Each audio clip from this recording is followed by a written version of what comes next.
Hello दोस्तों, मैं नीरज राय। विशेषण और विशेष्य में कुछ प्रश्न ऐसे आ रहे हैं जहां पर लोगों को समस्या हो रही है।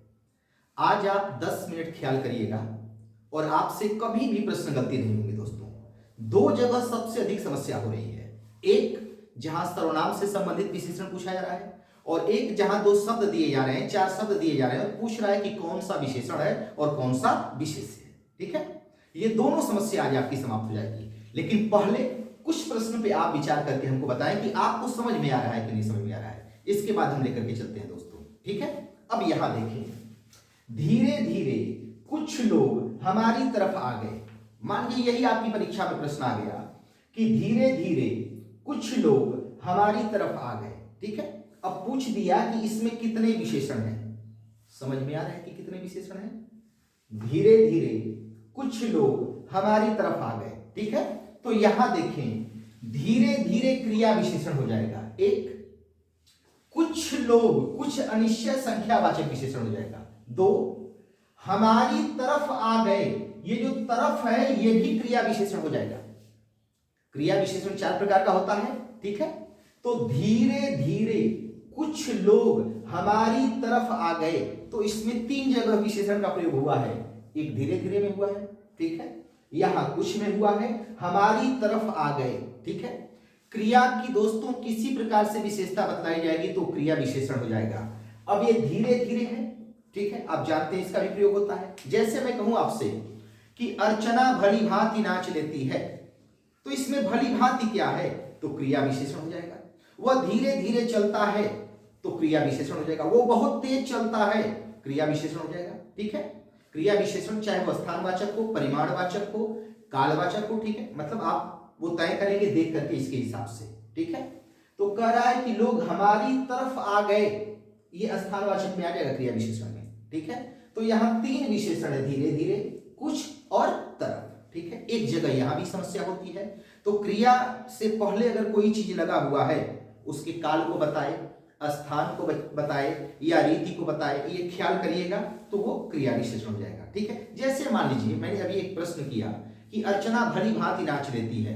अब अगर ये कहे कि भली भांति किस प्रकार का विशेषण है, क्रिया विशेषण, तो ये रीतिवाचक हो जाएगा। ठीक है, एक चीज ये हुआ। ऊंचे ऊंचे घर देखकर एक निर्धन मनुष्य भी हवाई किले बनाता है। अब ये तय करना है कि कितने विशेषण हैं। ऊंचे ऊंचे घर देखकर एक निर्धन मनुष्य भी हवाई किले बनाता है। अब ये तो आसान है, ये तो आपसे हो जाना चाहिए। ठीक है, हालांकि ये भी बच्चों ने गलती किया जब इसका टेस्ट लिए थे। तो ठीक है, देखिए, ऊंचे ऊंचे घर देख करके ये गुणवाचक विशेषण हो जाएगा, ऊंचे ऊंचे। ठीक है, एक निर्धन व्यक्ति, यहीं पे गलती हुई थी काउंट करने में।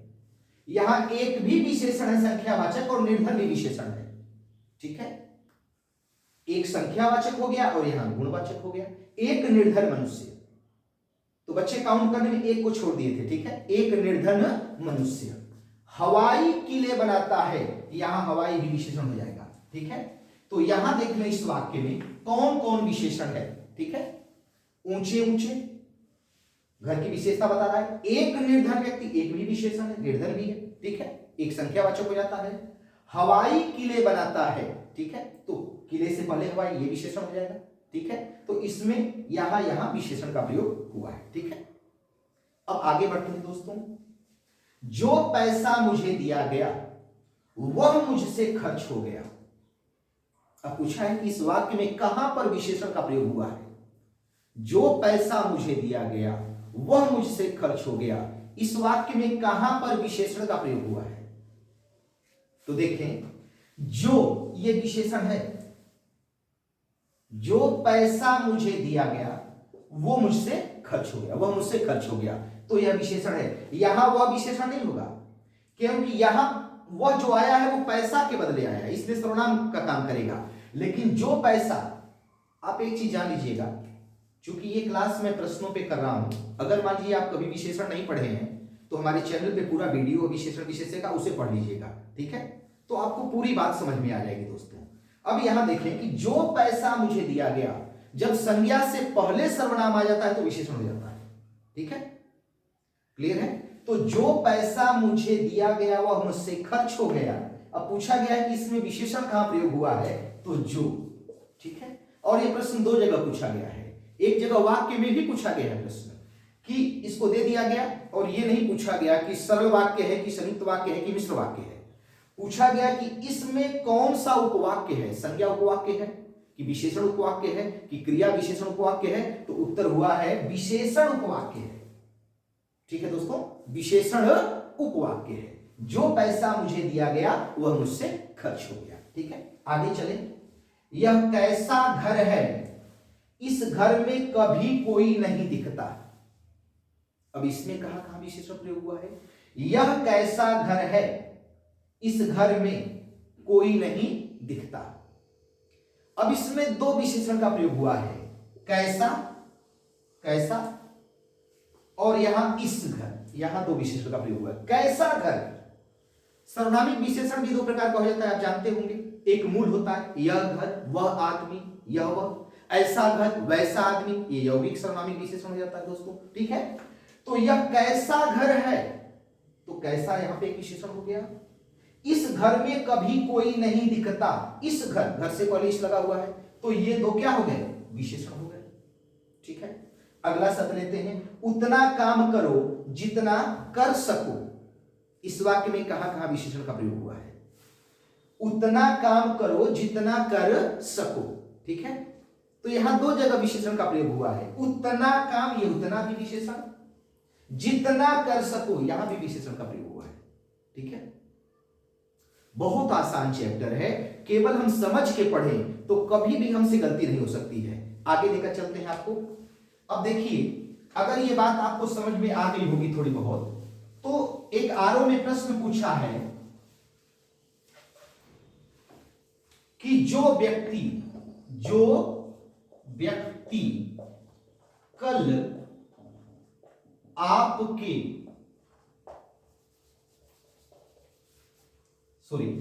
जो व्यक्ति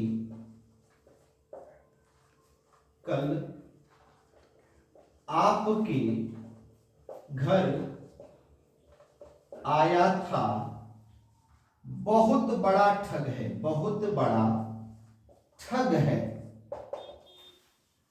जो व्यक्ति कल आपके घर आया था, बहुत बड़ा ठग है। ठीक है, नहीं, अब इसको और चेंज करते हैं। वह व्यक्ति जो कल आपके घर आया था, बहुत बड़ा ठग। अब इसमें तय करना है कि कितना विशेषण है, आरओ में पूछा गया प्रश्न है। ठीक है, उत्तर दिया है 3, 4, 2, 5।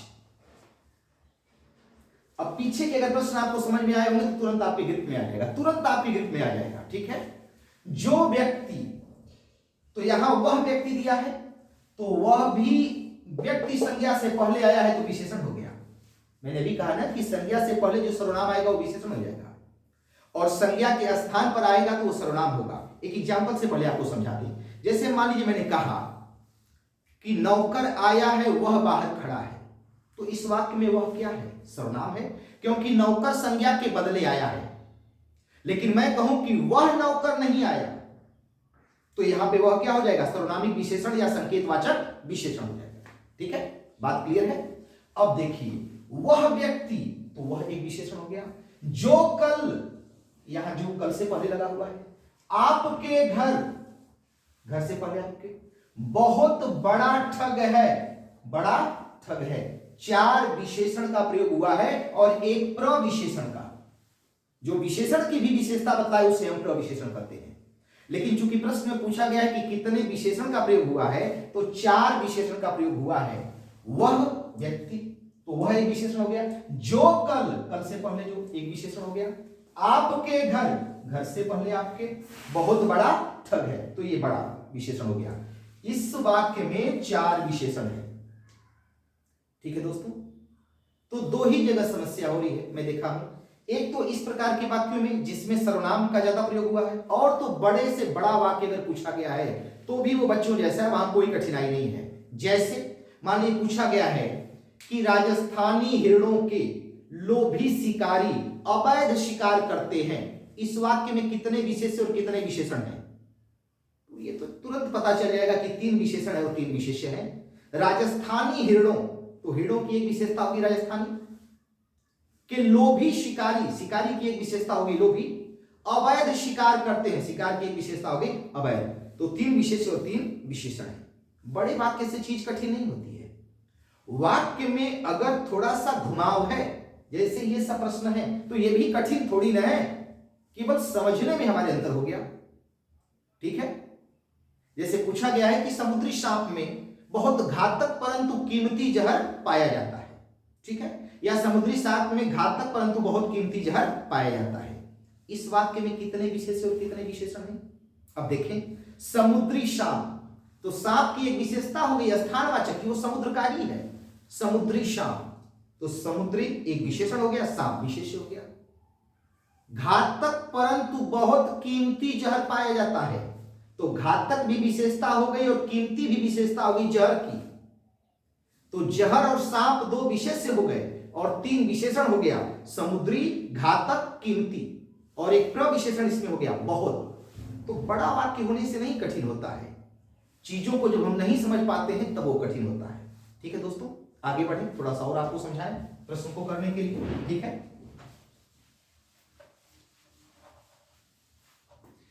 आगे देखिए, एक प्रश्न पूछा गया है कि राम और श्याम भाई हैं, राम और श्याम भाई हैं। ठीक है, राम ने मां से खाना और पानी मांगा, और पानी मांगा।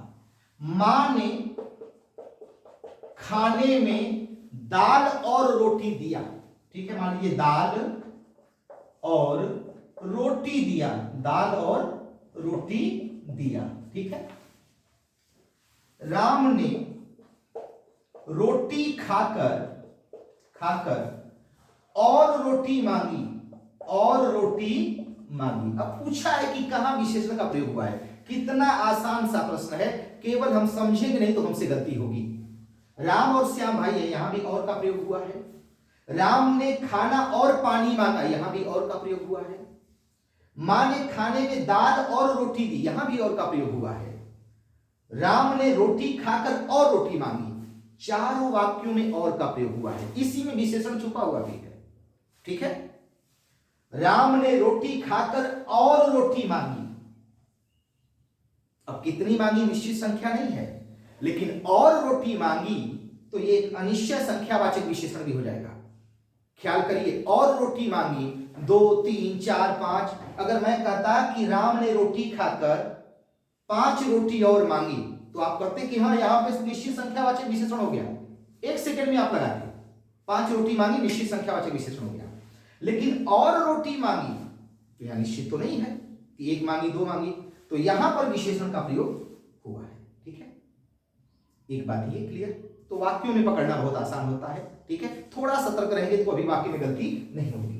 वाक्य के सिवा जो समस्या हो रही है, जो शब्द में समस्या हो रही है, उसका हम समाधान कर दे रहे हैं। ठीक है, कभी गलती नहीं होगा। विशेषण की 3 परिभाषाएं हैं।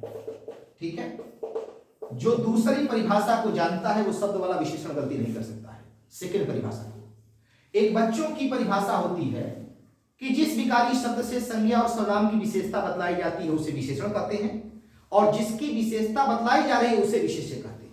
ठीक है, ये तो बच्चों जैसी परिभाषा हो गई।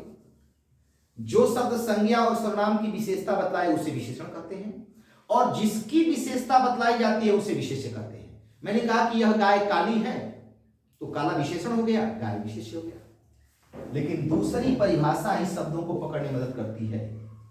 जिस विकारी शब्द से संज्ञा की व्याप्ति मर्यादित हो, उसकी व्यापकता सीमित हो, उसे विशेषण कहते हैं।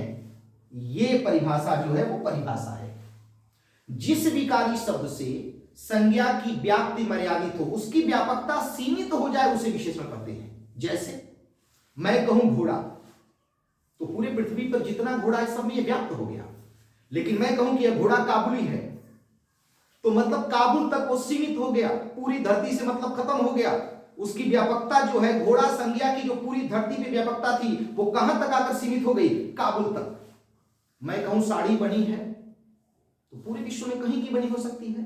लेकिन मैं कहूं कि बनारसी साड़ी है, तो बनारस तक आकर क्या हुई? साड़ी सीमित हो गई। तो जो संज्ञा की व्यापकता को सीमित कर दे उसे विशेषण कहते हैं। ठीक है, और विशेषण एक प्रकार का निषेधीकरण है। अगर लग जाएगा तो दूसरे गुणों का निषेध कर देगा। मैंने कहा कि यह साड़ी लाल है, तो लाल जब ही मैं कहता हूं सारे रंगों का निषेध हो जाएगा, वो पीला, हरा, गुलाबी, बैगनी नहीं होगा। ठीक है, तो ये तीन बातें आपको जानना चाहिए। अब हम आते हैं कि कैसे हम शब्दों के विशेषण को पकड़ेंगे। अब देखिए, जैसे मान लो बाबू ईमानदार है और ईमानदारी है। अब पूछे कि कौन सा इसमें विशेषण है, तो आपको गौर क्या करना है कि जिसकी व्यापकता ज्यादा होगी वह विशेष्य हो जाएगा, और जो सीमित करेगा वो विशेषण हो जाएगा। ठीक है, तो ईमानदारी एक विचारधारा है। मान लीजिए एक ऑफिस में 20 लोग काम करते हैं और 20 ईमानदार हैं, या 20 लोग घूस लेने वाले हो, 20 लोग घूस लेने वाले, कोई उसमें ईमानदार ना हो, तब भी तो ईमानदारी की विचारधारा रहेगी, वो तो समाप्त नहीं होगी। लेकिन अगर कोई व्यक्ति ईमानदार है तब उसे कहेंगे कि ईमानदार है, सीमित हो गया, ईमानदार सीमित हो गया। और ईमानदारी तो एक विचारधारा है, वो पूरा व्याप्त रहेगी। ठीक है, चाहे कोई ईमानदार हो चाहे ना हो। जैसे फिर एक शब्द लेते हैं, भक्त और भक्ति। भक्त और भक्ति, पूछ दे कि कौन विशेष्य और कौन विशेषण है। अब आप इन दोनों में देखें कि कौन सीमित है और कौन असीमित है। ठीक है, जब हम भक्ति कहते हैं तो भक्ति एक विचारधारा है। ठीक है, भक्ति एक विचारधारा, चाहे कोई भक्त हो चाहे ना हो। लेकिन जब ही हम भक्त कहेंगे तभी ये सीमित हो जाएगा। हम किसी को भक्त कह सकते हैं लेकिन भक्ति नहीं कह सकते हैं। मोहन भक्त है ये कह सकते हैं, लेकिन मोहन भक्ति नहीं कह सकते हैं। मोहन ईमानदारी नहीं कह सकते हैं, मोहन ईमानदार कह सकते हैं। ठीक है, तो केवल दो बातों का ख्याल रखिएगा। अगर वो विशेषण होगा तो वह किसी के साथ लग सकता है, पहली विशेषता। ठीक है, दूसरी चीज ये है कि वह सीमित हो जाएगा। जैसे मैं आपसे पूछूं कि अपमान और अपमानित में से कौन सा विशेषण होगा, तो अपमान तो व्यापक हो गया, लेकिन अपमानित क्या हो जाएगा, विशेषण हो जाएगा। ठीक है, मैं आपसे पूछूं कि आसन और आसीन में से कौन विशेषण हो जाएगा, तो आसन तो व्यापक हो जाएगा, लेकिन आसीन का मतलब कोई बैठा हुआ है। ठीक है, बात को समझिएगा। चोरी और चोर में से कौन विशेषण हो जाएगा, समझ में आ रही बात, चोरी और चोर में से चोर हो जाएगा। ठीक है, अग्नि और आग्नेय में से कौन विशेषण हो जाएगा, आग्नेय हो जाएगा, जो अग्नि से संबंधित है। धर्म और धार्मिक में से कौन विशेषण हो जाएगा, धार्मिक विशेषण हो जाएगा। जादू और जादूगर में से कौन विशेषण हो जाएगा, जादूगर हो जाएगा। ठीक है, क्लियर है। भय और भयभीत में से कौन विशेषण होगा, अब आप बताएं। भय तो हर जगह रहेगा, लेकिन अगर कोई भयभीत हो गया तो सीमित हो गया, हम कह सकते हैं कि मोहन भयभीत हो गया। ठीक है, थोड़ा सा अभ्यास करेंगे तो इसे पकड़ लेंगे। केवल 3 शब्द ऐसे हैं कि जो नहीं पकड़े जाते हैं, मैं बता दूं आपसे कौन कौन। ठीक है, एक ऋषि, ऋषि का आर्ष होता है, ऋषि का आर्ष होता है। ऋतु का आर्तव होता है, ऋतु का आर्तव होता है, आर्तव विशेषण होता है, ये नहीं बना पाएंगे आप। ठीक है, और विषाद का विषण होता है, विषण होता है। ठीक है, ये 3 आप नहीं बना पाएंगे, और तो सभी शब्द से तुरंत पता चल जाते हैं। ठीक है, क्लियर है। तो इसे आप ख्याल रखिएगा थोड़ा सा, और अगर आपको देखना होगा तो हमारे चैनल पे आप देख सकते हैं, पूरा हमने विशेषण पढ़ाया है। कुछ प्रश्नों को लिए हैं कि परीक्षा से पहले आपको थोड़ा सा समाधान कर दे। ठीक है दोस्तों, धन्यवाद।